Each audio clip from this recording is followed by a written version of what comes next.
So, good morning po sa inyong lahat. Ma'am sir, good morning po sa inyong lahat. Tagagising lang natin. So, good morning po sa inyong lahat. Ang nanonood sa akin po, good morning po sa inyong lahat, ma'am sir. So, ang update natin ngayon dito sa Agusan Mars. Maganda ang panahon natin ngayon dito. Tinatali ko na talaga yung buko. Kasi sobrang na talagang ito ko. Kahit masakit dito ko talaga yung ano ko masakit. Dito banda. Simula nung maliit pa sinitan, masakit na to. So, shoutout sa lahat ng nanonood po sa akin po. Una-una po, ma'am, thank you so much po sa panonood ninyo. Sa lahat ng hindi ko nabanggit po, shoutout po sa inyo dyan. Si Ma'am Estrella, si TV Galang, sa Bunawan, si Ma'am Estrella na sa Surigao, shoutout sa imo diha sa inyo tanan. Then si TV Galang na sa Bunawan, shoutout sa imo diha. Doon sa loob long yung nabunot ko ng ngipin. Pero dito sa harapan, hindi ko muna kasi. Wala pa tayong ready ikaano sa marble natin. So, next, pag ano nila dito, pagbalik is ipabunot ko na talaga. So, yun. Si Malubasbas, Mamalubasbas, shout out sa imo ha, Gracia Vlog. Si Griselda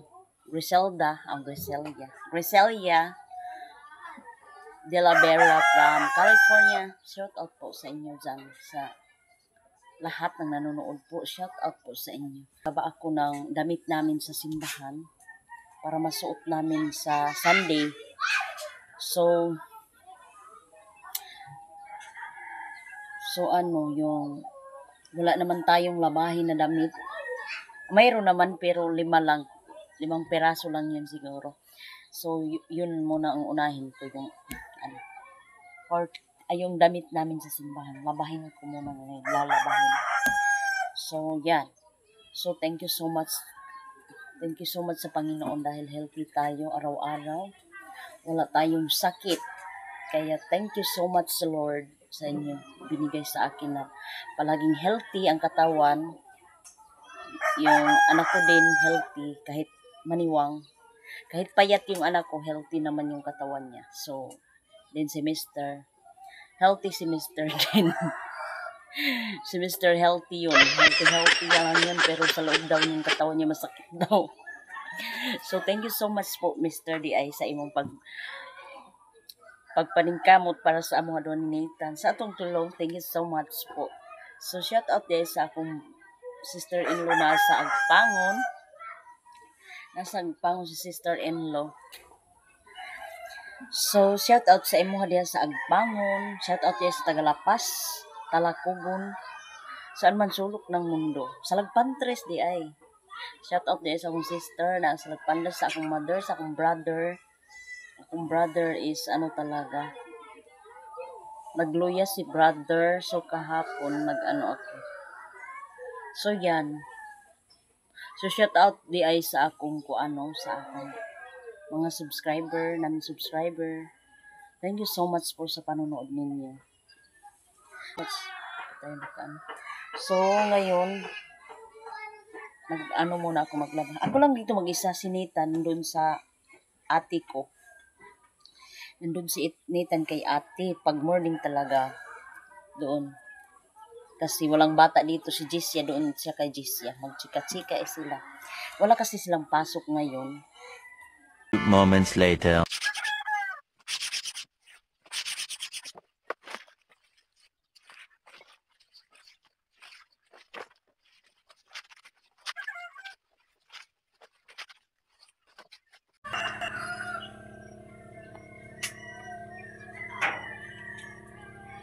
Moments later.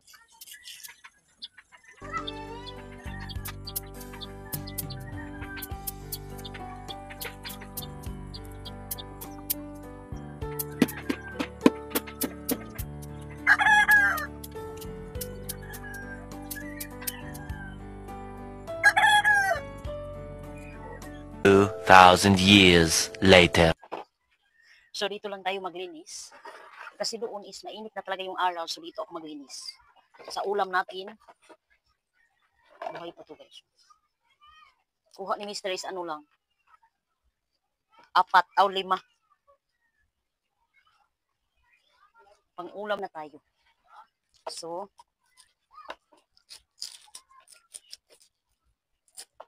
pirituhin natin ito, pirituhin.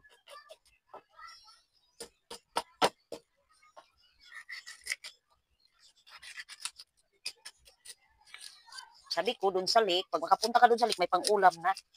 Pag ano, pambigas lang talaga ang ano dito. Gulay, bigas, gulay dito ang mayroon dito gulay. Ulam dun sa lake, ano ka na ng box meat. Mayroon na, pero dito, mayroon ng ulam.